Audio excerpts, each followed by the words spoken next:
Welcome to are के classes. आज हम लोग ट्रिगोमेट्री यानी कि एनसीईआरटी का चैप्टर 8 हम लोग स्टार्ट करेंगे पढ़ना, जो कि है इंट्रोडक्शन ऑफ ट्रिगोमेट्री। हिंदी में इसको बोलेंगे तो त्रिकोणमिति का परिचय। ट्रिगोमेट्री को हम लोग हिंदी में त्रिकोणमिति कहते हैं। उसी का एक तरह से इंट्रोडक्शन है। इंट्रोडक्शन यानी एक तरह से हम पहली बार उससे मिलते हैं तो इंट्रोडक्शन करते हैं किसी इंसान से। सेम चीज यहाँ पर इस चैप्टर से हम लोग यहाँ पहली बार मिल रहे हैं। अभी तक सीबीएसई या जो स्टेट बोर्ड्स होते हैं उन सब में कहीं पर भी ट्रिगोमेट्री अभी तक पढ़ने को नहीं मिला था, ना 9 में ना 8 में, इससे पहले कहीं नहीं थे। ये 10 से ही इंट्रोड्यूस किया जाता है, इसलिए इस चैप्टर का भी नाम रखा गया है इंट्रोडक्शन ऑफ ट्रिगोमेट्री यानी त्रिकोणमिति से परिचय। यानी कि से पहली बार मिलने की जैसे हम लोग मिलते हैं तो हम पहले इंट्रोडक्शन किसी से करते हैं, उस तरह सेम चीज यहाँ पर भी। तो इससे पिछले वाले वीडियो में हम लोगों ने 1 से लेकर के जो 8 तक वीडियो था उसमें हम लोगों ने चैप्टर 4 को पढ़ा था, क्वाड्रेटिक इक्वेशन, जिसमें हम लोग उसको सॉल्व करना सीखे थे। तो आज हम लोग दूसरा चैप्टर स्टार्ट कर रहे हैं जो कि चैप्टर 8 होगा, इंट्रोडक्शन ऑफ ट्रिगोमेट्री। तो हम लोग थोड़ा सा जान लेते हैं इस ट्रिगोमेट्री में जो हम लोग पढ़ेंगे वो क्या है और कौन कौन से टॉपिक इसमें कवर करने हैं हम लोगों को, और ये ट्रिगोमेट्री आया कहाँ से, हम लोग रियल लाइफ में इसका कहाँ यूज कर सकते हैं ट्रिगोमेट्री, क्योंकि चैप्टर तो पढ़ लेंगे फिर इसका रियल लाइफ में यूज भी तो देखना होगा कि कहाँ इसका यूज करते हैं। तो सबसे पहले इसकी थोड़ा हिस्ट्री को जान लेते हैं कि ट्रिगोमेट्री आया कहाँ से। तो हिस्ट्री को जानने से पहले थोड़ा सा हम एक चीज बताना चाहेंगे ट्राइंगल के बारे में। हम लोग अलग अलग तरह के ट्राइंगल के बारे में पहले ही पढ़ चुके हैं, क्लास 9 में भी पढ़े थे, क्लास 8 में भी बताया गया था हम लोग को ट्राइंगल के बारे में कि ट्राइंगल को अगर हम लोग अलग अलग कैटेगरीज करें एंगल के बेसिस पे, क्योंकि ट्राइंगल को अगर हम डिवाइड करना चाहें, कैटेगरी बनाना चाहें उसका, तो दो बेसिस पे बना सकते हैं। एक तो साइड के बेसिस पे, दूसरा होता है उसके एंगल के बेसिस पे। तो यहाँ फिलहाल हमें एंगल के बेसिस पे देखना है। तो एंगल के बेसिस पे तीन ट्राइंगल होते हैं। कौन कौन सा? तो वो ट्राइंगल जिसका एक एंगल 90 डिग्री होता है उसको हम लोग राइट एंगल ट्राइंगल कर देते हैं, जो हम लोग को बेसिकली इस पूरे चैप्टर में यूज होने वाला है। और दो जो और रह गए, एक तो हो गया ऑब्ट्यूस एंगल ट्राइंगल, जिसमें एक एंगल 180 से बड़ा होगा तो उसको ऑब्ट्यूस कह देंगे। और जो एक थर्ड नंबर बच गया उसको हम लोग कहते हैं एक्विट एंगल ट्राइंगल, जिसमें कि तीनों एंगल अगर 90 से छोटा रहे तो उसको एक्विट एंगल ट्राइंगल बोल देंगे। तो फिलहाल हमें बाकी दो से तो मतलब नहीं है, हमें राइट एंगल से मतलब है। तो इसकी जो शुरुआत हुई ट्रिगोमेट्री की एक तरह से, वो इस ट्राइंगल पर ही बेस्ड ज्यादातर फॉर्मूला हम लोग को बनाया गया है, या फिर जो सवाल बनाते हैं हम लोग इसी पर बेस्ड, और क्लास 10 में तो खासकर इसी पर बेस्ड सवाल बनाएंगे। इसमें होता क्या है कि हम लोग 90 डिग्री के सामने वाला हम लोग कई बार पढ़ चुके हैं कि इसको हाइपोटेनस कहते हैं हम लोग, जिसको हम लोग एच से डिनोट कर देते थे। और जो बाकी दो बचे उसमें से नीचे वाले को हम लोग बेस बोल दिया करते थे अब तक, और ये होता था परपेंडिकुलर, ये हम लोग पहले बोला करते थे। लेकिन अब से थोड़ा सा ये वाला में चेंजेस आएगा जब ये चैप्टर हम लोग पढ़ लेंगे। लेकिन पहले जान लेते हैं। तो पुराने टाइम में लोगों ने क्या किया कि मैथमेटिशियन जो थे उन्होंने इन सब का रेशियो निकाला, यानी कि ये एक ट्रायंगल ही है, राइट एंगल ट्रायंगल, और उस राइट एंगल ट्रायंगल में अलग अलग साइड का रेशियो लेकर उसका एक फिक्स नाम रख दिया। जैसे अगर हम यहाँ पर हाइट और बेस का रेशियो लें, यानी p बाई बी का रेशियो लें, तो उसका कुछ नाम रख दिया गया। उसी तरह हम उल्टा भी कर सकते हैं कि b बाई p ले लेते हैं, उसका रेशियो निकाल देते हैं। तो जब उसका भी रेशियो निकालेंगे तो इसका कुछ अलग नाम दे दिया गया। सेम काम इसके साथ भी किया जा सकता है, और फिर इधर से उल्टा, और फिर इसके साथ भी, और जस्ट इसका उल्टा, यानी कि एक तरह से b बाई h और h बाई b। तो ये सब जब ट्राइंगल के साइड का रेशियो निकालते हैं तो उसको एक फिक्स नाम देना स्टार्ट किया गया, जिसको हम लोग यहाँ पे ट्रिगोमेट्री में जानेंगे। तो इससे हमको ये पता चला कि यहाँ पे हम लोग को बेसिकली राइट एंगल ट्राइंगल के बारे में ही पढ़ना है पूरे चैप्टर में, इसी पर बेस्ड एक तरह से सवाल भी करने हैं। तो अब आते हैं थोड़ा सा इसकी हिस्ट्री पर। तो सबसे पहले जान लेते हैं कि ट्रिगोमेट्री जो बना है, जिसको हम लोग ट्रिगोनोमेट्री कहते हैं, ये बना किससे है। तो ट्रिगोनोमेट्री 3 वर्ड से मिलकर बना होता है। जैसे यहाँ पर लिखा हुआ है ट्रिगोनोमेट्री, यानी कि ट्रिगो, TRI, ट्री मतलब होता है 3, यानी यहाँ पे 3 चीज की बात की जाएगी। अब वो 3 चीज क्या है, तो आगे लिखा हुआ है इसमें गोन, GON, गोन, गोन मतलब होता है साइड, यानी कि हमें पढ़ने हैं 3 चीज के बारे में, और वो 3 चीज क्या होंगे, साइड होंगे।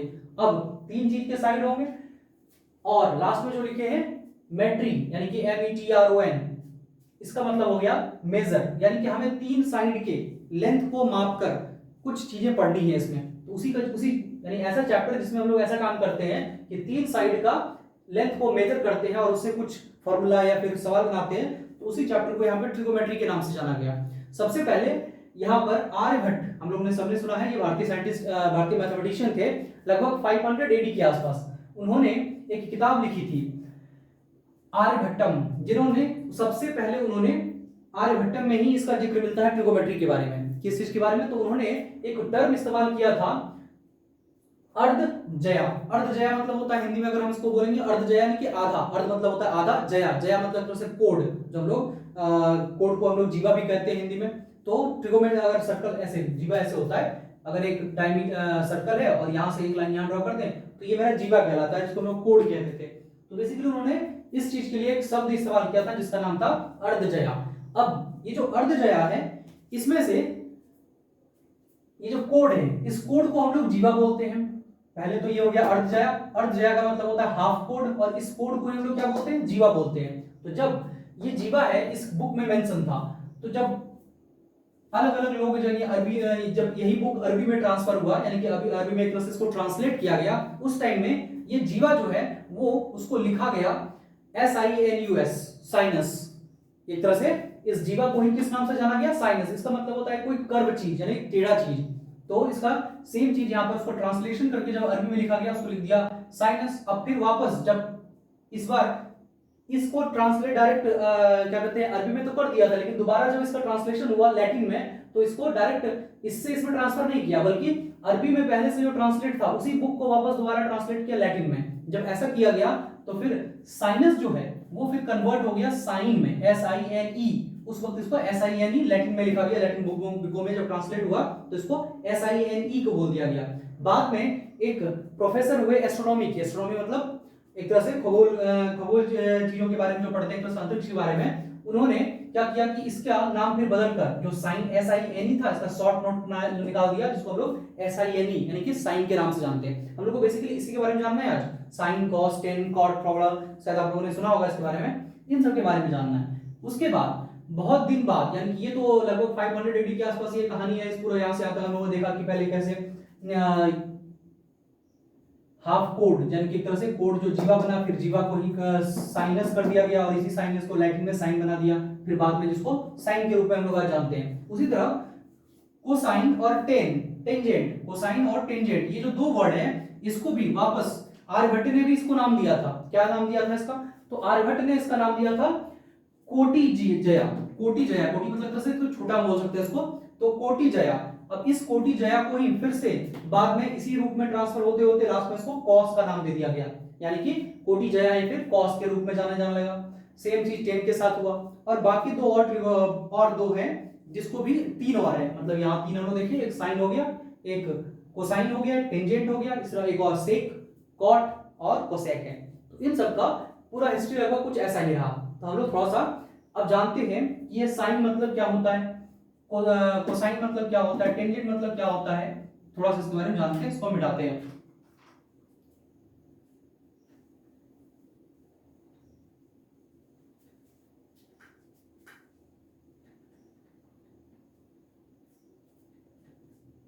हम लोग पढ़ रहे हैं यहाँ पर इंट्रोडक्शन ऑफ ट्रिगोमेट्री। तो सबसे पहले इंट्रोडक्शन ऑफ ट्रिगोमेट्री पढ़ेंगे, तो इसका मतलब कि हमें सबसे पहले तो ये नॉलेज होना चाहिए राइट एंगल ट्रायंगल के बारे में, जो हमने भी बताया। एक राइट एंगल ट्रायंगल जिसमें कि एक एंगल ये 90 डिग्री का होगा, इसका नाम हम रख देते हैं ABC। और हम ये पर क्लास 8 या 7 से ही पढ़ते आए हैं कि 90 डिग्री के सामने वाला जो साइड होगा इसी को हम लोग हाइपोटेनस के नाम से जानेंगे, और इसको H से लिखेंगे यहाँ पर। अब जो बचा P और B, यानी कि एक बेस होगा तो एक परपेंडिकुलर होगा। तो ये हम लोग के लिए अभी तक फिक्स रहा करता था, ये वाला नीचे वाला हमेशा बेस हुआ करता था और ये वाला हमेशा हाइट हुआ करता था, यानी इसको हम लोग P बोल दिया करते थे, यानी परपेंडिकुलर, और ये हम लोग का बेस हो जाया करता था। ये हम लोग अब तक मानकर चलते थे और ऐसे ही बनाया करते थे। अब आर्यभट्ट ने या फिर मैथमेटिशियन ने क्या किया कि इस ट्राइंगल में से दो कोई साइड उठा लिया, या तो ये साइड या तो ये साइड, किसी भी दो साइड को उठा लिया। लेकिन दो साइड को उठाते वक्त ये ध्यान रखा गया कि उसमें एंगल को भी थोड़ा मेंशन किया गया। जैसे मान लेते हैं यहां से हम इसको ऑब्जर्व कर रहे हैं, इसको हम यहां से देख रहे हैं एक तरह से, तो अगर यहां से देख रहे हैं तो इस जगह पर कोई एंगल बना रहा होगा, मान लेते हैं इस एंगल को नाम दिया हमने थीटा। थीटा एक रिप्रेजेंटेशन है, इसको हम लोग जीरो लिखकर बीच से काट देते हैं, इसको थीटा पढ़ते हैं। तो बेसिकली ये थीटा यहाँ एंगल बना रहा है, तो इसमें ये माना जाता है कि थीटा के सामने वाला जो भी साइड आएगा, जैसे यहां पर हम बता रहे थे कि 90 के सामने वाला जो भी साइड होगा उसको हम लोग हाइपोटेनस यानी H बोलेंगे, इसको हिंदी में कर्ण भी कहते हैं, यानी 90 डिग्री के सामने वाले को हम लोग H बोल देते हैं। उसी तरह थीटा के सामने वाला हमेशा उसको P माना जाता है, थीटा के सामने वाला हमेशा क्या माना जाएगा, P। और जो बच गए ये तो एच मान ही लिए थे और थीटा के सामने वाला ये पी हो गया, अब एक बच गया जो इसको हम लोग बी बोल देंगे। अगर यही चीज कुछ ऐसा होता, एंगल यहां ना मानकर एंगल यहां मानते,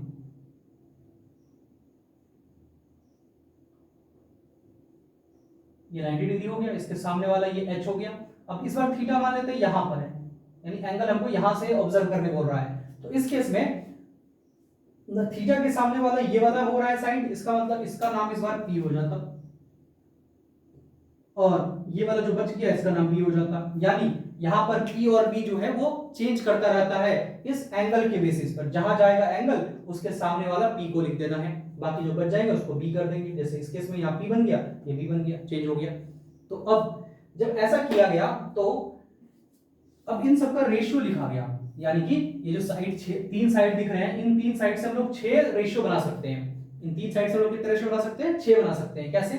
हम एक बार लेते हैं P और H, यानी एक तरह से AB बाय AC लेंगे तो उसमें P बाय H आएगा। तो यहाँ लिखते हैं हम कि अगर हम ऊपर वाले ट्रायंगल का नाम अच्छा इसका हम थोड़ा सा क्या करते हैं कि नाम चेंज कर देते हैं ताकि कंफ्यूजन ना हो। ये P हो जाएगा, अच्छा P यूज कर लिए हैं तो इसका X Y और इसको Z नाम दे देते हैं। अब ऊपर वाले ट्रायंगल को अगर देखें, इन ट्रायंगल ABC जिसमें कि एंगल B 90 डिग्री है, हमें एंगल से वैसे मतलब नहीं है लेकिन एक एंगल 90 डिग्री होना जरूरी है, तभी ये फॉर्मूला लगा सकते हैं जो हम लोग भी सीखने वाले हैं। वो कौन सा होगा कि हम अपने मन से कोई भी ले सकते हैं, तो फिलहाल हम AB ले रहे हैं और बाय AC ले रहे हैं, यानी AB और BC का रेशियो निकाल रहे हैं। AB और BC का रेशियो निकाल रहे हैं, तो जब रेशियो निकालेंगे तो ये एक तरह से P बाय H आ जाएगा। उन दोनों का P और H का रेशियो निकाले। इसी रेशियो को अगर हम यहां से ऑब्जर्व कर रहे हैं तो यहां पर जो भी एंगल बन रहा होगा उस एंगल को साइन के साइन नाम देकर इसको लिखा गया, यानी ये साइन रेशियो को रिप्रेजेंट कर रहा है, यानी इस रेशियो को एक तरह से साइन कह दिया गया। और क्योंकि एंगल ये वाला कहां से बता रहा है, यहां से थीटा से, तो इसलिए ये थीटा लगा दिया इसके साथ, यानी sine theta is equal to P by H। ये हम लोग का एक सबसे बेसिक फॉर्मूला बनकर आता है यहाँ पर कि इसको लिखते हैं हम sine theta is equal to P by H। और ये बहुत इंपॉर्टेंट है, इसे याद रखना है कि साइन थीटा बराबर क्या होता है? Perpendicular by hypotenuse. Perpendicular by hypotenuse यानी एक तरह इसको लंब कहेंगे हिंदी में और इसको कर्ण कहेंगे, यानी कर्ण बाय कर्ण बाय नहीं, इसको कहेंगे लंब बाय कर्ण, इसको कहते हैं लंब, इसको कर्ण, तो लंब बाय कर्ण। और sin theta equal to P by H हो गया। उसी तरह अगर हम ये लिए, उसी तरह से इसका उल्टा रेशियो ले लेते तो जैसे हम अगर मान लेते हैं इसका रेशियो ले लेते हैं AC बाय AB, तो इस केस में यहां पर AC की जगह पर वो वाला मेरा स्लैंट लाइन है, यानी कि ये वाला लाइन है, तो इसका मतलब यहाँ H है, तो यहाँ लिख देंगे हम लोग H बाय P, और H बाय P लिखेंगे तो ये इस रेशियो का नाम जो दिया गया उसका जस्ट इसी का इनवर्स है, यानी इसी को पलट कर बनाया गया है। जरा ध्यान से देखिए इसको, अगर हम इसी रेशियो के से पलट दें तो H ऊपर चला जाएगा, P नीचे आ जाएगा, यानी इसका इनवर्स है। और इसका इनवर्स को हम लोग जो नाम दिया गया वो है कोसेक। कोसेक थीटा लगाना जरूरी है क्योंकि हम लोग कहां से लिख रहे हैं वो ध्यान रखना पड़ेगा, क्योंकि हम लोगों ने इसको P बोला है, तो P बोला है किसके रिस्पेक्ट में? किसके रिस्पेक्ट में? इस थीटा के रिस्पेक्ट में। अगर ये थीटा यहाँ है तभी ये P है, अगर ये थीटा यहाँ नहीं होता, यहाँ होता तो फिर ये P नहीं होता, इसलिए ये थीटा लगाना जरूरी है। यानी cos theta is equal to H by P, यानी कि इसको हम लिख देंगे यहाँ पर cos नहीं कोसेक, गलती से कोसेक cos बोल दिए थे, cos theta is equal to H by P, ये हो गया कोसेक के लिए। उसी तरह सेम चीज जैसे हमने यहां पर P और H को लेकर किया, यानी कि P लिए फिर H लिए, यानी कि P को ऊपर में H को नीचे में, तो मेरा साइन मिला। उसी तरह यानी उसको साइन बोल दिए एक तरह से, और उस तरह H बाई P की, यानी H को ऊपर में रख दिए और P को नीचे रख दिए, तो उसको हम लोग क्या बोल दिए? कॉस बोल दिए, कोसेक बोल दिए, गलती से कॉस बोल रहे हैं, कोसेक, यानी कि जब उल्टा कर दिए उसको कोसेक बोल दिए। सेम काम हम तो इसके साथ भी कर सकते हैं, या फिर इन दोनों के साथ भी कर सकते हैं, यानी कि P बाई H ले और H बाई P ले, H बाई B ले, यानी B बाई H और H बाई B।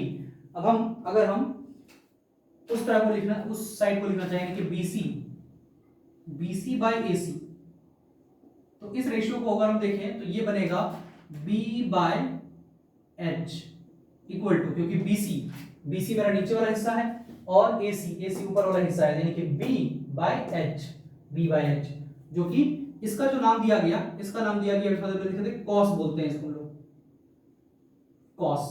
और ये जो कॉस है ना, ये बहुत इंपॉर्टेंट रिलेशन है इसके और इसके बीच में। एक तरह से ये जो साइन थीटा होता है, कॉस थीटा होता है ना, तो ये दोनों आपस में कॉम्प्लीमेंट्री होता है, यानी एक तरह से साइन का ही कॉम्प्लीमेंट्री ये बता रहा है हमको कॉस के बारे में। अब कॉम्प्लीमेंट्री क्या होता है तो आप पहले इसके बारे में पढ़ चुके हैं, दो एंगल का सम अगर 90 डिग्री होता है इसको कॉम्प्लीमेंट्री एंगल कहते हैं। तो एक तरह से यहाँ पर साइन का कॉम्प्लीमेंट्री हमको एंगल बताता है ये कौन, कॉस, यानी कॉम्प्लीमेंट्री वैल्यू बताता है मेरा कॉस थीटा। अब अगर हम लोग cos theta is equal to b by h लिखे हैं, तो यानी कि cos के लिए क्या हो गया, cos theta is equal to b by h। उसके बाद cos के बाद इसी को पलट दें, यानी एक तरह से इसको पलट कर लिख दें AC by BC is equal to h by b। तो ये हो जाएगा मेरा सेक थीटा, यानी कि सेक थीटा के लिए जो फॉर्मूला निकलेगा मेरा वो हो जाएगा h बाय b। ये हो गया सेक के लिए। उसके बाद जैसे हम लोगों ने p लिए और फिर h लिए, तो इससे दो हमें रेशियो मिले, जैसे उसका इन्वर्स करके एक मिल गया और एक डायरेक्ट मिल गया। उस तरह यहाँ पर अगर हम b लिए तो h ले लिए हम फिर, यानी कि b बाय h, तो इसका इन्वर्स करने पर हमें दूसरा रेशियो मिला, यानी कि ये लिए फिर इसको पलट दिए, फिर इसको लिए इसको पलट दिए। सेम काम इन दोनों के साथ तो किया जा सकता है, यानी कि एक बार p लें और b, यानी कि p बाय b का रेशियो निकालें। तो जब p बाय b का रेशियो निकालेंगे तो यहां से AB बाय BC जो कि आएगा p बाय b। इसको हम लोग जो नाम दिया गया, यानी कि मैथमेटिक्स में इसका जो नाम दिया गया है, इसको कहते हैं हम लोग टेन थीटा। और थीटा क्यों लगा रहे हैं ये समझ में आ रहा होगा। एक और चीज इंपॉर्टेंट बात कि ये जो कॉस लिखा हुआ है फिर बाद में थीटा लगाया है, यहाँ कोसेक, बार बार उसको कॉस पढ़ते रहे कोसेक। और जैसे यहाँ टेन और थीटा लिख दिया गया है, उसमें साइन थीटा लिख दिया गया है, सेक थीटा लिख दिया गया है। थीटा और कॉस में, थीटा और सेक में, इन दोनों के बीच में यहाँ गुना का साइन नहीं है। ये बात ध्यान रखने वाली बात है कि इन दोनों के बीच में मल्टीप्लिकेशन नहीं होता है। एक तरह से हम लोग इसको कहेंगे कि हम थीटा के साथ साइन लिए हैं या कॉस लिए हैं, कोसेक लिए हैं, सेक लिए हैं, यानी इसको लिया गया है, या मल्टीप्लिकेशन नहीं है, कभी यहाँ मल्टीप्लिकेशन नहीं लगाएंगे हम लोग। अब यानी कि एक तरह से टेन का अपना, सेक का अपना कोई वैल्यू नहीं ले जाता जब तक उसके बाद थीटा ना हो, यानी थीटा लगाना जरूरी हो जाता है वहां पर। तो अब यहाँ पे जस्ट को पलट लेते हैं अभी फिलहाल, BC by AB is equal to B by P, और इसी को हम लोग को नाम दे दिए इसको कॉट थीटा। ये हो गया हमारे 6 रेशियो, उन सबको यहां लिख देते हैं। Tan theta is equal to P by B, cot theta is equal to B by P। ये हमारे 6 रेशियो हैं। अब ये 6 रेशियो बने हैं इसी ट्राइंगल से, इसी ट्राइंगल की अलग अलग साइड का रेशियो निकाल कर हम लोगों ने ये सारे रेशियो लिखे हैं। यानी साइन के लिए this and this perpendicular height बराबर नहीं, परपेंडिकुलर हाइपोटेनस, और कोसेक जस्ट इसका उल्टा h बाय p, यानी कि h by p hypotenuse by perpendicular. cos theta यानी कि हमें लेना है बेस बाय हाइपोटेनस, तो बेस बाय हाइपोटेनस, और सेक जस्ट उसका उल्टा होगा, यानी कि h बाय p, तो इसको हम लोगों ने h बाय p लिखा। टेन अब कहां होगा, तो 10 यानी कि p और b के बीच में, p और b का रेशियो, तो p बाय b, कॉट इसका जस्ट उल्टा b बाय p। तो ये हमारे 6 रेशियो हैं। पूरे ट्रिगोमेट्री में इसी 6 रेशियो पे सवाल मिलते हैं, और इसी 6 रेशियो की मदद से लगभग सारे ट्रिगोमेट्री के सवाल बनते भी हैं। तो आप इसे जैसे हमने लिखा है वैसे ही इसको याद कर लीजिएगा, तभी इसको हम इस पे सवाल आसानी से बना पाएंगे। यानी कि हमें अगर कहीं पे लिखा हुआ दिखे साइन थीटा, तो दिमाग में ये आना चाहिए कि ये p बाय h होता है। साइन थीटा अगर हमको लिखा हुआ हमेशा इसका मतलब क्या है कि p बाय h होता है, यानी कि परपेंडिकुलर बाय हाइपोटेनस होता है। कहीं पर हमको 10 लिखा हुआ दिख जाए, इसका मतलब हम ये सोचेंगे कि वहां एक तरह से p और b का रेशियो दिया हुआ है, यानी p यानी परपेंडिकुलर, इस ट्रायंगल में परपेंडिकुलर जितना होगा और बेस जितना होगा उन दोनों का रेशियो। जैसे अगर हम इसका थोड़ी देर के लिए मान लेते हैं एग्जांपल के लिए, ये 10 दिया हो और ये 5 दिया हो, तो अगर हम p बाय b निकालें तो 10/5 एक तरह से ये 2, यानी एक तरह से इसका जो रेशियो आ रहा है 2:1 का आ रहा है, यानी 2/1 का आ रहा है।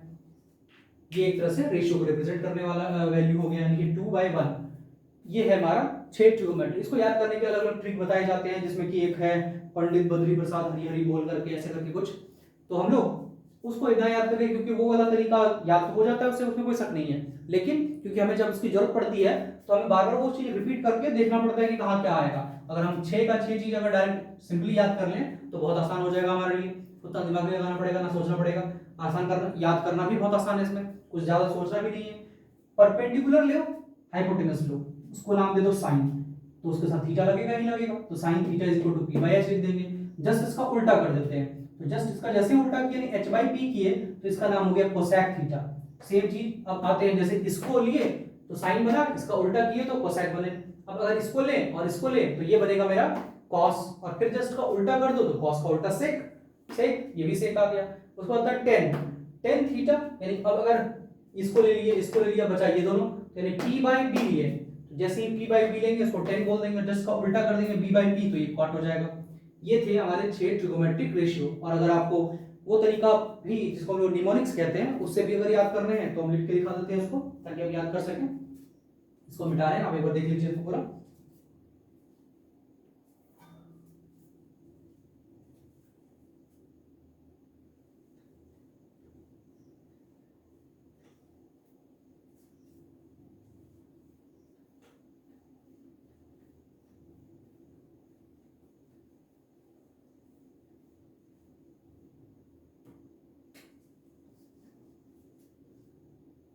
सबसे पहले जैसे साइन आता है थीटा, जिसके लिए हम बताए थे होता है p बाय h। दूसरा आता है कॉस थीटा, जिसको हम लोग बोलते हैं b बाय h। उसके बाद आता है टेन थीटा, जिसको हम लोग बोलते हैं p बाय b। तो ये है मेरे 3 इंपॉर्टेंट रेशियो ट्रिगोमेट्री के। अब इसी का इनवर्स जो है बाकी 3 होता है, और वो कौन है, तो साइन का इनवर्स कोसेक, साइन का इनवर्स क्या, कोसेक, तो यहां लिखते हैं कोसेक,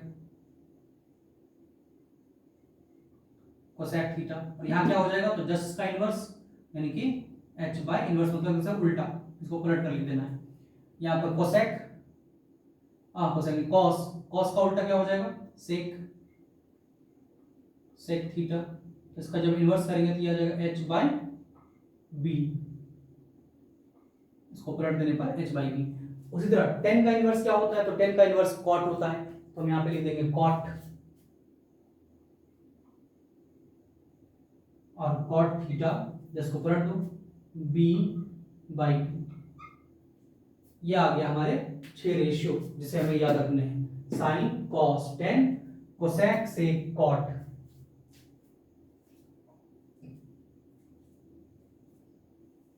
अब इसी को बोलते हैं वैसे कुछ Pandit, P for Pandit, B for Badri, P for Prasad, Pandit Badri Prasad, H for Hari, H for Hari, Hari Hari, B for ball, बोल, पंडित हरि, पंडित बद्री प्रसाद हरि हरि बोल। कुछ ऐसा निमोनिक है जिसका लोग मदद से याद कर सकते हैं। ये तरीका आपको अच्छा लगता है इसे याद कर ले, और नहीं तो हम जो तरीका बताया कि डायरेक्ट इसको याद कीजिए, जिससे कि हमको सवाल बनाने में आसानी होगा, क्योंकि उस वक्त हमें बार बार ये लाइन बोलना नहीं पड़ेगा, बोलकर सोचना नहीं पड़ेगा, ऊपर का तो पता चल जाएगा, नीचे फिर सोचना पड़ जाएगा। इसलिए सबसे आसान तरीका होता है हमें सिर्फ यही तो देखना है कि साइन कॉस ये दोनों में नीचे एच होगा, फिक्स है, क्योंकि हमें एक बार ये लेना था, ये एक लेना था, इसमें ये लेना था, दूसरा ये लेना था, यानी एच तो रहना ही दोनों वाला साइन में और कोसेक कॉस में। अगर ये दोनों याद रहा तो इसका इनवर्स, इसको बस पलट देंगे, ये 2 याद हो जाएगा, और ये 2 याद हो गया, यानी 4 तो खत्म, 6 में से 4 याद रह गए, 2 बचे।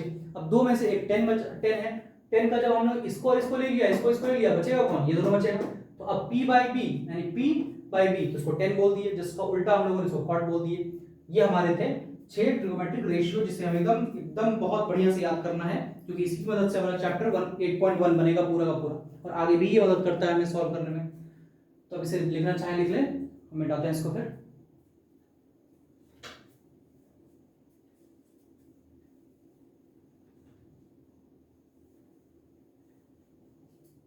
अब जरा नीचे वाले ट्रायंगल को देख लीजिए, जो हम नीचे लिखे हैं, जो ट्रायंगल है हम लोग का x y और z, ये ट्रायंगल है।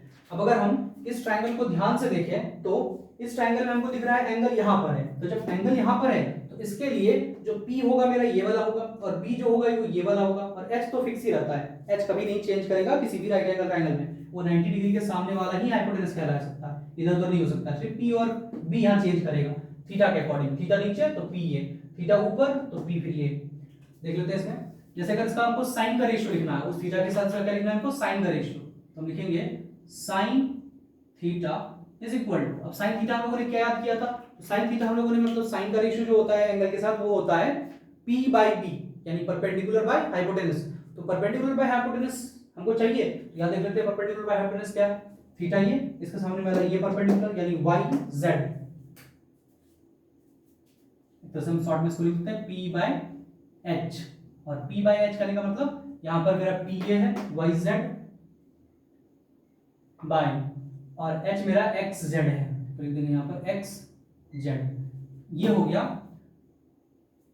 ट्रिगोमेट्री का साइन के साथ। उसी तरह जस्ट इसका कोसेक यानी जस्ट का उल्टा वाला, इसका उल्टा यहां लिख लेते हैं ताकि सामने सामने रहेगा। इसका उल्टा जो होता है इनवर्स होता है वो होता है कोसेक थीटा, क्योंकि थीटा तो यही है, अगर थीटा यही है तो इसका जस्ट इनवर्स करके लिखना है हमको इसका H बाय P, और H बाय P का मतलब जस्ट का उल्टा यानी कि XZ बाय YZ, ये हो गया।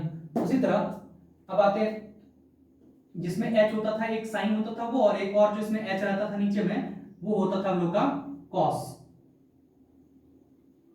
थीटा, और इसके नीचे B हुआ करता था यानी cos थीटा, यानी cos थीटा का जो रेशियो हुआ करता था उसको लिख देते B by H, B by H यानी बेस बाय हाइपोटेनस। तो यहां हम लोग का बेस ये हो गया, हाइपोटेनस ये हो गया। अब बेस बाय हाइपोटेनस यानी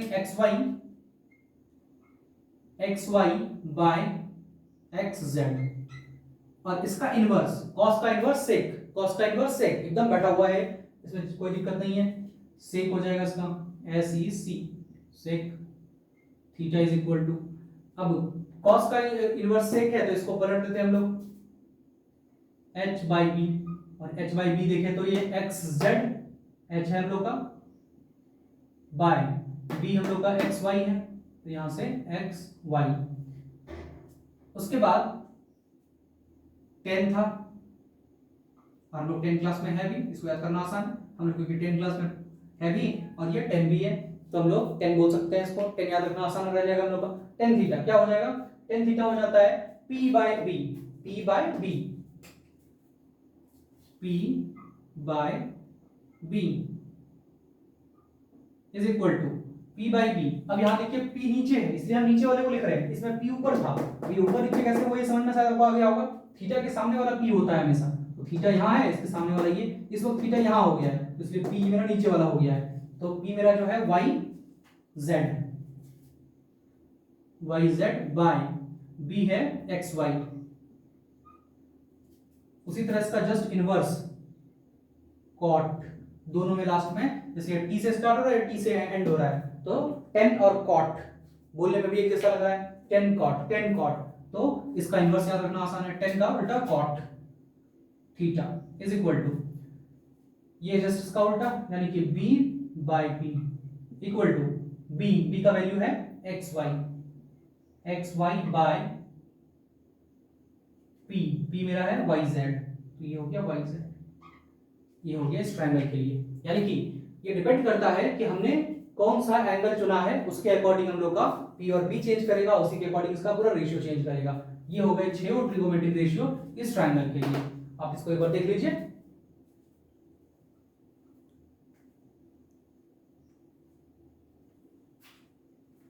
चलिए अब इस पर एक सवाल देख लेते हैं कैसे, इसमें सवाल कैसे रहता है।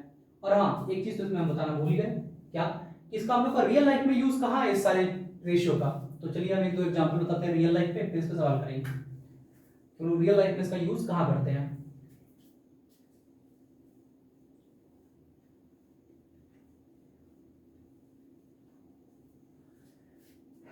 जैसे अगर हम मान लेते हैं कभी हम लोग दिल्ली घूमने गए, ठीक है, या फिर कहीं पे भी गए जहां एक बहुत बड़ा बिल्डिंग है, और अगर हम बिल्डिंग को खड़े होकर देख रहे हैं तो इसका फोटो बनाते चलते हैं ताकि समझ में बढ़िया आ जाए और उसको इमेजिन भी कर पाए।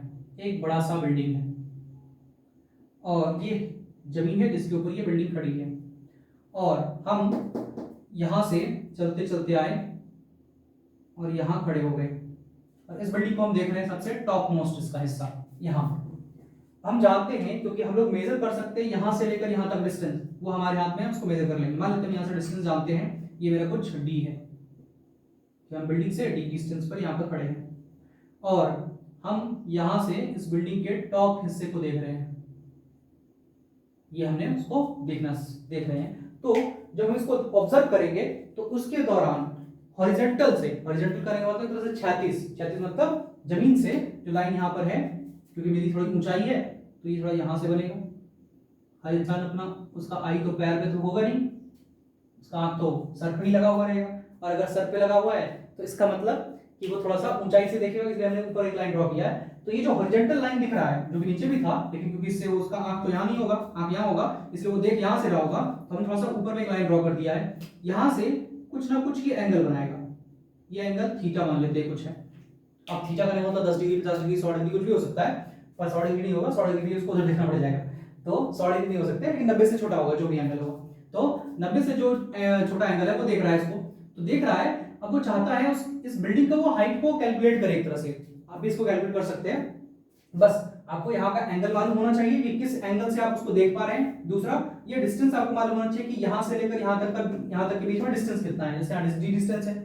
तो हम लोग एक तरह से किसी भी बड़े ऑब्जेक्ट का हाइट को मेजर कर सकते हैं, जैसे माउंटेन हो गया, उसका हम लोग हाइट एक तरह से मेजर करने के लिए इसका यूज कर सकते हैं कि एग्जैक्ट उसका हाइट कितना है, अगर हम एंगल यहाँ का निकाल लें तो इस तरह की चीजों में इसका इस्तेमाल करते हैं। जैसे और इस तरह के बहुत सारे एग्जांपल ले सकते हैं। मान लेते हैं एक एरोप्लेन उड़ रहा है, हम उसको देख रहे हैं और हमें यहाँ का एंगल मेजर कर लिया है कि कितना डिग्री बन रहा है, और हमें यहाँ का हॉरिजॉन्टल डिस्टेंस मालूम है कि वो कहाँ पर है, तो उसके बेसिस पे भी हम लोग उसका डिस्टेंस हाइट निकाल सकते हैं। साथ में अगर मान लेते हैं कभी हमको हाइट ही मालूम है कि हमको ये हाइट मालूम है, हम खड़े यहाँ हैं, तो हमको ये डिस्टेंस नहीं मालूम, तो हम फिर ये एंगल जानते हैं तो ये डिस्टेंस निकाल पाएंगे। तो इन सारी चीजों में इसका यूज कर लेते हैं। और इसका तो फिजिक्स में बहुत जबरदस्त यूज है ट्रिगोमेट्री का, क्योंकि ट्रिगोमेट्री का बहुत सारे फॉर्मूले ट्रिगोमेट्री पर ही बेस्ड है। तो इसका मतलब इसका यूज हम लोग के रियल लाइफ में हर जगह है, चाहे वो इंजीनियरिंग में हम लोग इसको देख लें, चाहे मैथमेटिक्स में देखें, फिजिक्स में तो खासकर बहुत सारे फॉर्मूले इसी पर, जैसे मैंने कहा कि बनेंगे। अभी तक तो नहीं, क्योंकि 10 में हम लोग इसमें पढ़ते हैं, लेकिन यहाँ तक जो फॉर्मूला यूज हुआ है वहाँ पे कहीं आपको ट्रिगोमेट्री दिखेगा।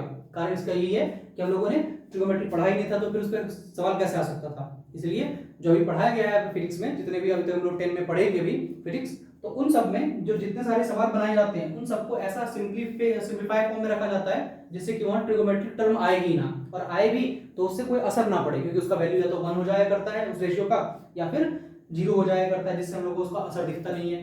तो इसलिए हम लोग उसको कहीं भी फिजिक्स में अभी अप्लाई नहीं किए, लेकिन जैसे ही आगे बढ़ेंगे ट्रिगोमेट्री अब हम लोगों ने पढ़ लेंगे इस क्लास में, और जैसे ही अगला क्लास जाएंगे तो वहां पर जब हम लोग जो फिजिक्स पढ़ेंगे तो उसमें सिर्फ ट्रिगोमेट्री से ही ज्यादातर सवालों को हम लोग बना पाएंगे। सब तो नहीं, हम ऐसा नहीं बोलेंगे कि सारे इसी से बनेंगे, लेकिन हाँ बहुत सारे सवाल इसी से बनाए जा सकते हैं। तो चलिए अब इस पर एक दो सवाल देख लेते हैं जो हम लोगों ने पढ़े थे। बुक कहाँ रख दिए, और ये हम लोग का बुक है एनसीईआरटी का, जो एनसीईआरटी पब्लिश करती है क्लास 10 के लिए। ये पुराना एडिशन है, नया एडिशन मेरे पास नहीं है, मात्र 90 रुपए इसका दाम है। चलिए हम लोग सवाल देख लेते हैं, इसको कैसे बनाएंगे।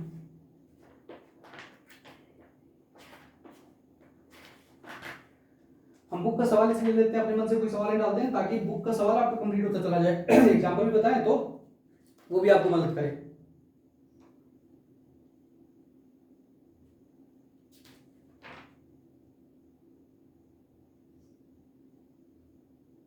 चलिए यहाँ पर एक एग्जाम्पल में सवाल दे रखा है, क्या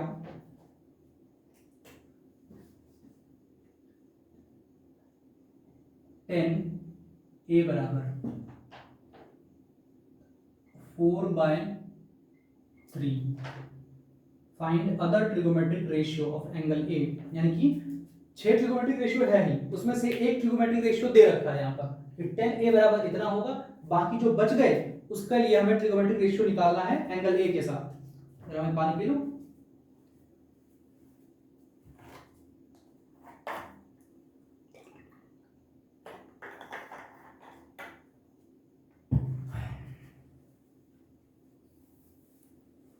चलिए इस सवाल को बना के दिखाते हैं कैसे बनता है। इस तरह के सवाल बहुत सारे मिलेंगे एनसीईआरटी में और भी बहुत सारी बुक में, आरएस अग्रवाल हो गया।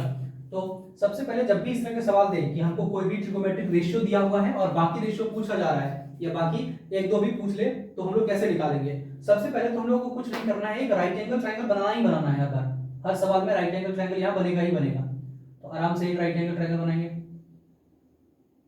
ये हम लोग का बन गया राइट एंगल, जिसको हम लोग समकोण त्रिभुज कहेंगे हिंदी में। इसको हम लोग हिंदी में समकोण त्रिभुज के नाम से भी जानते हैं। तो हमने एक राइट एंगल ट्रायंगल बना दिया जिसमें कि इसका नाम, क्योंकि यहाँ पे दे रखा है ए, तो यानी कि हमें ए तो यूज ही करना पड़ेगा। ये जो ए दिया हुआ है ये किसी ना किसी एक एंगल को रिप्रेजेंट कर रहा है। कौन सा एंगल को, या तो इसको करेगा या तो इसको करेगा, इसको नहीं। क्यों? क्योंकि यहाँ पर 90 डिग्री होता है और यहाँ से हम लोग कभी भी मेजर नहीं करते हैं, तो हम लोग इसी को ए ले लेते हैं ताकि हमको समझने में आसानी होगा। ये ए हो गया, ये बी हो गया और ये सी हो गया। अब बोला क्या गया है, ध्यान से देखिए यहाँ पर कि 10a, अभी फिलहाल बाकी क्या लिखा है उसमें मतलब नहीं है, सिर्फ यहाँ लिखा है ये 10a। और हम लोग 10 बराबर ये रेशियो जानते हैं कि वो होता है, अभी थोड़ा देर पहले जैसे हम लोग देखा था कि 10 बराबर होता है, 10a बराबर होता है p by b, p by b, यानी इस 10 को हम लिख सकते हैं p by b के बराबर होगा। क्या होगा ये? p by b के बराबर। और अगर ये p by b के बराबर है, और एक और चीज क्या कि यहाँ लिखा है 10a, अगर ये 10a है तो इसका मतलब यहाँ का एंगल से देखा जा रहा है, इस जगह से इसको ऑब्जर्व किया जा रहा है। और अगर इस जगह से ऑब्जर्व किया जा रहा है तो इसका मतलब 90 डिग्री के सामने वाला h हो गया और इसके सामने वाला ये p हो गया और ये मेरा b हो गया।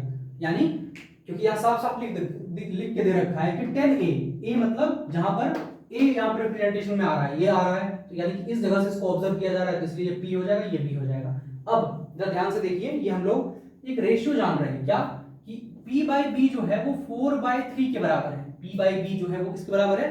4 by 3 के बराबर है। फिलहाल हमको इससे मतलब नहीं है, इससे हमको जानकारी बस इतना ही निकालना था। एक राइट एंगल ट्रायंगल है जहां पर इस एंगल से ऑब्जर्व किया जा रहा है, p मेरा ये हो गया, b मेरा ये हो गया और h इतना हो गया। अब इसका काम हमें फिलहाल अभी जरूरत नहीं पड़ेगा, हमें इन दोनों को देखना है कि p by b जो है वो 4 by 3 है, और अगर 4 by 3 है और ये तो एक रेशियो है, और हम लोग ये पढ़े हुए हैं रेशियो में, क्लास 8 में शायद रेशियो पढ़ाया जाता है जिसमें ये बताया जाता है कि अगर कोई नंबर रेशियो में है, जैसे हम लिखते हैं 3:4, उसी को लिखते हैं 4:3, 4:3, इसको ऐसे लिखें या फिर इसी को हम लोग 4 by 3 भी लिख सकते हैं। रेशियो को हम लोग ऐसे भी लिखा जा सकता है, और अगर ये लिखा हुआ है तो इसको ऐसे भी लिख सकते हैं। तो ये पढ़े हुए हैं हम लोग क्या कि अगर कोई भी नंबर रेशियो में है और इस रेशियो को ब्रेक करना है, यानी कि रेशियो से अलग करना है दोनों नंबर को, क्योंकि वो रेशियो में है अभी, तो जब ब्रेक करना है तो हम लोग एक कांस्टेंट इसके साथ लेकर इसको अलग करते थे। जैसे इसको अलग करेंगे तो ये लिख देंगे 4k और ये हो जाता था 3k। अब ये k क्यों होता था, ये भी तो एक रीजन है कि k क्यों लगाते थे। तो इसके पीछे जो रीजन है, अगर मान लेते हैं एक नंबर लेते हैं जिसका हम रेशियो निकालेंगे, कोई भी दो नंबर लेते हैं, जैसे कि मान लेते हैं 20 लिए और 12 ले लिए, मान लेते हैं 20 और 12 ले लिए। अब इन दोनों का हम एक इंडिपेंडेंट नंबर है, अपने आप में एक नंबर है, कोई किसी चीज को रिप्रेजेंट कर रहा है, 20 ट्रॉफी हो सकता है, 20 ये भी ट्रॉफी हो सकता है, 12 ट्रॉफी हो सकता है, या फिर कोई चीज को रिप्रेजेंट कर रहा है इंडिपेंडेंटली। अब जब इन दोनों का रिलेशन निकालेंगे, यानी रेशियो निकाल देंगे एक तरह से कंपेयर करने के लिए, तो जब रेशियो लगाएंगे तो हम जानते हैं रेशियो में जो कॉमन टर्म होते हैं वो कट जाते हैं। कॉमन टर्म जो भी होते हैं वो क्या होते हैं? कट जाते हैं। जैसे आपको 4 कॉमन दिख रहा है, इसमें भी 4 छुपा हुआ है, इसमें भी 4 छुपा हुआ है, इसको हम लिख सकते हैं 4 into 5:2। यहाँ पर हमको दिख रहा है ये 4:3, क्योंकि 4 3 जा 12, 5 4 जा 20। अब इसमें भी 4 है और इसमें भी 4 है, और रेशियो वाले केस में हम लोग जानते हैं कि जो कॉमन टर्म होता है वो हट जाता है और जो एकदम अनडिविजिबल रहता है वही रह जाता है। जैसे यहाँ 5:3 आ गया, तो अगर हम वापस इस 5:3 को ब्रेक करें, यानी तोड़ें, तो तोड़ेंगे तो हम अगर ऐसे लिख दें सिर्फ 5/3 तो मामला गड़बड़ हो जाएगा। वो नंबर तो 5 था नहीं, और ना ही ये नंबर 3 था, ये तो 12 था और ये 20 था। तो इसलिए हम लोग जब इसको रेशियो से तोड़ते हैं तो वो कांस्टेंट कौन सा था हमको तो मालूम नहीं, जो कट गया है यहाँ पर। जैसे इस जगह पर 4:3 लिख दिए, अब ये किसका, ये नंबर पहले क्या था हमें नहीं मालूम, ये भी क्या पहले क्या था नहीं मालूम, लेकिन ये जरूर मालूम है दोनों में से कोई एक ऐसा नंबर कॉमन नंबर रहा होगा जो कट गया है, यहाँ से वो दिख नहीं रहा है, वो दोनों में से था, उसको हटा दिया गया। जैसे यहाँ 4 4 दोनों हट जाता है, तो इसी को हमको ये नहीं मालूम है, इसलिए इसके बगल में हम k लगा देते हैं। तो हम मान लेते हैं ये जो 4 था वो k रहा होगा कुछ, यानी कोई भी एक वैल्यू k रहा होगा, इसलिए हम इसको k से मल्टीप्लाई कर देते हैं, और k का वो वैल्यू जब यहाँ पुट करेंगे तो अपने आप ये निकल कर आ जाएगा। तो ये कंसेप्ट था यहाँ k लगाने का। और ये जो समझाने का पूरा मेरा पर्पस था उसके पीछे कारण ये, क्योंकि यहाँ पे भी रेशियो में है और जब इसको हम ब्रेक करेंगे, इस रेशियो को ब्रेक करेंगे, तोड़ेंगे, तो इसको भी हमें 4k और 3k के फॉर्म में लिखना पड़ेगा। k या फिर x y कुछ भी यूज कर सकते हैं, यानी कि एक वेरिएबल यूज कर लेंगे उसके साथ। तो इसको जरा तोड़ते हैं सबसे पहले।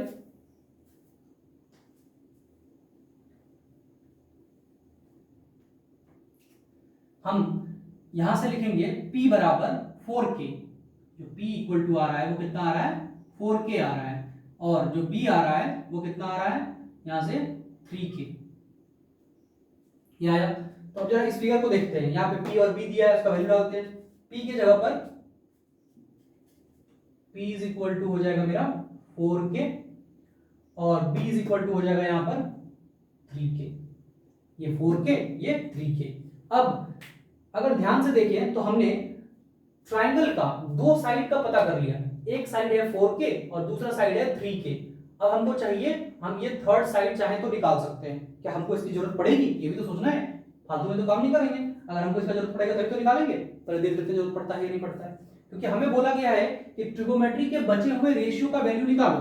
तो अगर बचे हुए रेशियो का वैल्यू निकालो, उसका मतलब कि हमें साइन भी निकालना पड़ेगा, sign a cos a tan a, tan तो यही रखा है cot a cosec a sec a, तो उन सब में भी निकालना पड़ेगा। तो वहां पर h का तो जरूरत पड़ता है, क्योंकि हम जब साइन निकालने चलेंगे सबसे पहला ही, तो यहां पर हमको चाहिए होगा p by h। p तो हमको मालूम है लेकिन h नहीं मालूम, इसका मतलब यहां पर हमें h जरूरत पड़ेगा, और जब h जरूरत पड़ेगा तो हमें ये h को क्या करना पड़ेगा, यहां से फाइंड आउट करना पड़ेगा। अब कैसे निकालेंगे इस h को, तो देखते हैं। यहां पर हम लोग पाइथागोरस थ्योरम पढ़े थे, राइट एंगल ट्रायंगल के लिए हम लोग पढ़े हैं पाइथागोरस थ्योरम, जिसमें कि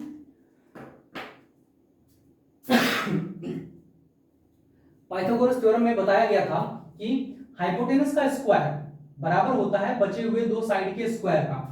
तो in triangle A B C लिख सकते हैं हम लोग क्या, कि AC का स्क्वायर जो कि मेरा हाइपोटेनस है, ये बराबर होगा बचे हुए दो साइड के स्क्वायर, यानी कि BC का स्क्वायर और BA का स्क्वायर।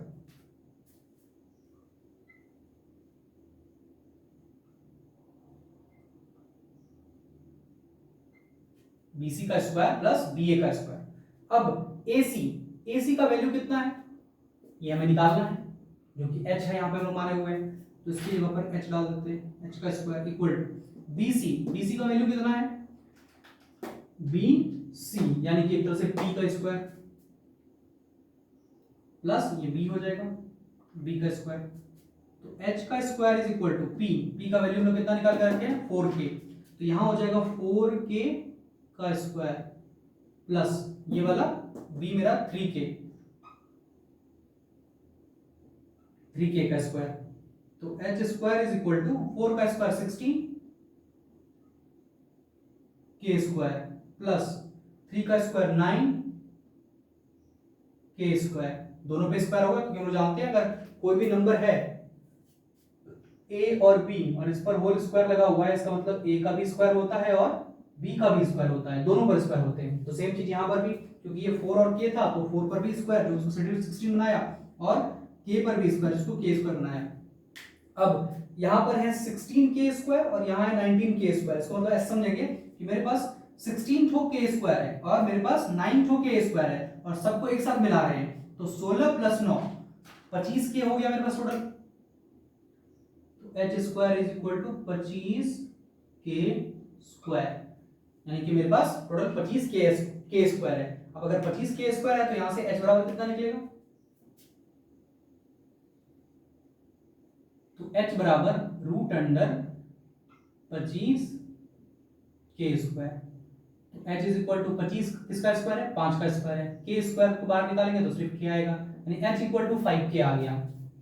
h इक्वल टू क्या आ गया, 5k। हमने तीनों साइड निकाल दिए, ये b निकल गया, b निकल गया और h भी निकाल दिए। तो जब ये तीनों निकल गए, अब हमें कोई भी ट्रिगोमेट्रिक रेशियो पूछे क्या फर्क पड़ता है, हमें अगर 3 मालूम है ये तीनों, तो फिर हम किसी का भी बता सकते हैं। तो अब लिखते हैं यहाँ पर एक एक करके सबको। सबसे पहले साइन से स्टार्ट करते हैं, क्योंकि सबसे पहला ट्रिगोमेट्रिक रेशियो तो वही है। सबसे पहले साइन, ए, क्योंकि हमें एंगल बोल रखा है कि ए के लिए निकालना है, यानी कि यहाँ पर अगर सी के लिए बोलता तो हम फिर यहाँ से भी सोचते कि फिर पी कौन होता, बी कौन होता, क्योंकि हमें यहाँ पे ए के लिए ही बोला है तो हमें कुछ सोचना ही नहीं है फिलहाल। इक्वल टू इसके लिए क्या होता था, तो ये होता था P बाय एच, और P का वैल्यू कितना है यहाँ पर 4K, divide by H, H कितना है यहाँ पर तो 5K। और जब ऐसा करेंगे क्योंकि 4K और 5K आपस में ये मल्टीप्लाई में है तो ये और ये क्या हो जाएगा, कट जाएगा, बचेगा कितना तो 4/5। तो मेरा साइन ए बराबर आ गया 4/5। उसका cos, tan, cot, cosec सबका निकालते चलते हैं फटाफट। इसी का इनवर्स हो जाता है cosec, तो यही निकाल देते हैं उसको। cosec a is equal to h by p is equal to 5K by 4K, तो ये आ गया 5/4। उसके बाद आता है cos a बराबर b बाई एच, b का वैल्यू, b मेरा यहां पर है 3K और 5 वही h जो है 5K, k फिर से कट गया तो 3/5। cos का उल्टा sec हो जाता है, sec a बराबर h बाई b is equal to 5K by 3K, k cut गया तो 5/3। ये हमारा आंसर आ गया। अब हमें वैसे कॉट को निकालने के लिए सोचना नहीं था, बस को पलट देना था, कॉट निकल जाता। तो यहां से कॉट का निकाल देते हैं, कॉट ए, क्योंकि हमको 10A दे रखा है और 10A दे रखा है तो इसको खाली पलटने की देरी है, क्योंकि जस्ट इसका इनवर्स ही तो होता है, तो इसको पलट देने पर ही मिल जाएगा हमको क्या, कॉट का वैल्यू जो कि हो जाएगा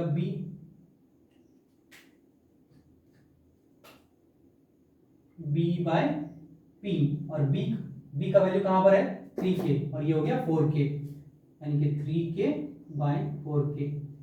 दोनों साइड से k कट गया तो आंसर आ गया यहाँ पर 3/4। ये हमारे सारे ट्रिगोमेट्रिक वैल्यू के रेशियो आ गए, जो बाकी 5 बचे थे। तो हम लोग कुछ ऐसे ही सवाल इसको बनाते हैं, हम लोग अगले वीडियो में मिलेंगे, क्योंकि इसको यही आप खत्म करते हैं, थोड़ा लंबा भी हो गया।